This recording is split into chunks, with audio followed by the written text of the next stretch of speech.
Okay, so this is just a quick guide, the recording of one match which I played with the Belgium preset match day. Basically, some of my friends were having trouble with winning with this formation, and actually, I don't really like preset match day at all, but this one was surprisingly easy for a couple of reasons. So I'll show you. I won all my games, and I'll show you how. So there's me on the right, u/Aman17. This match is against a slightly lower rated opponent, but basically, whatever I want to show you will remain the same. So the first thing is the team lineup. Now, one very important thing is convert Witzel to DMFs to activate his Anchorman playstyle. And then the only other change I made was to play Carrasco and Torgan Hazard on the wings. Now they're both prolific wingers, so you'll see why. It may seem a little attacking, but you'll see why this is very helpful for us. And I don't know, usually I don't like preset matchday, but I got really good results. Like, look at this. If you see all 4 games that I won, this one I had 9 shots, this one 4 shots. Next game I think I had like, I don't know, 11 shots. Yeah, there we go. So you can see there's a lot of attacking, potential with this team. And the reason for this is I don't know how well this would perform against a normal back four. If by mistake you happen to match against Russia, who is the other team for this preset match day, then maybe things might be a little different. But for the most part, you will be matched against Belgium, and this is a very simple and easy way to take advantage of your opponents using 3-4-3, because I'll show you why. Now, the most important thing is you got to realize the formation is stacked on the wings. You have two wide midfielders and you have two wingers. So the most important thing is wing play. Now, yeah, as you can see, there's the usual lag and long balls fine, but that doesn't phase us. Look, the main thing you want to do is give and go with your wide midfielders and your central midfielders. You don't want to try to dribble, too much with your center mids. As soon as you get the ball, look for the wing, and then it's just give and go. It's very easy. Basically, so the thing with this formation is, since it doesn't use a traditional back four, uses a back three, there's a lot of space between the center back, the wide center backs, and the lateral midfielders. And what happens is, when you're attacking on the counter, you tend to isolate those lateral midfielders. So if you can quickly get past them with a 1-2, what will happen is you will drag these wide center backs out of position, and especially when people press high, they'll just come out of position and press very high and leave you lots and lots of space to play into. So here we get an easy chance, and Lukaku actually makes a hash of an easy finish. But how did the chance come up? It's very easy. Simple first time ball to the wing, and now look. Alderweireld is charging down Hazard. He's isolated. He has to come out and cover the space where the fullback would usually be. Since it's a back three formation, he has to come out. Simple give and go, and just look at the amount of space that we have to play into.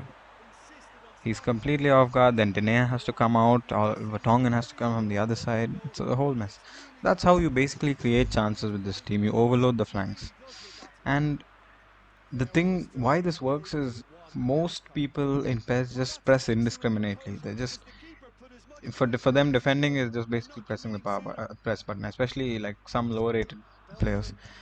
There will be some intelligent players who might not press that aggressively, and I'll show you that happen later on in this video.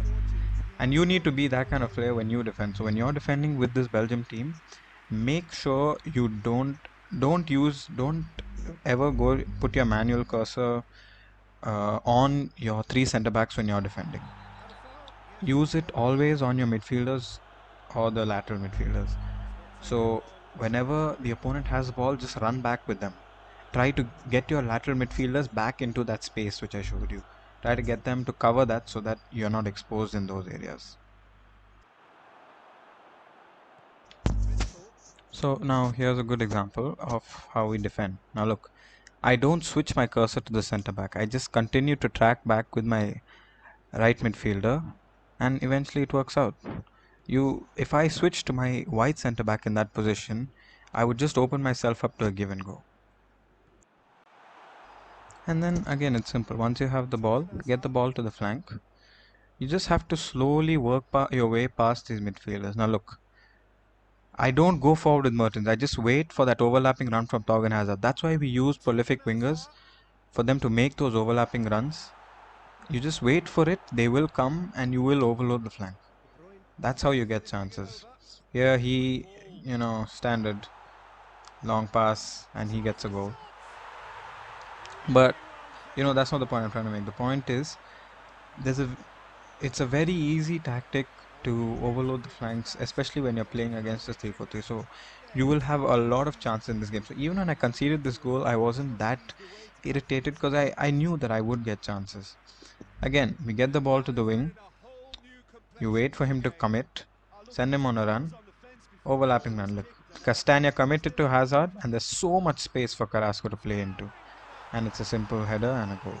And look, it all started with that left RMF of his just committing to Hazard and giving so much space for Carrasco to run into. And actually, Carrasco is like a right footer. That's why we had so much space and time that we could actually turn with him, get it on his stronger foot, and actually deliver a nice cross.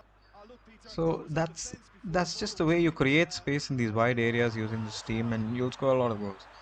And I skipped the first celebration. I wanted to watch this one just to, irritate him because he watched the celebration against me, and that kind of triggered me. But yeah, that's basically how you create chances and score with this team. Now here again in defense, look, he has the ball on the wing. I don't switch to my center backs. I just try to jockey him towards the center with my midfielder and we get the ball back. And then again on the wing, it's nothing. I can see Torgan Hazard making an overlapping run. Just wait for him and look at the space. There's just so much of that space to exploit. We cut it back to De Bruyne.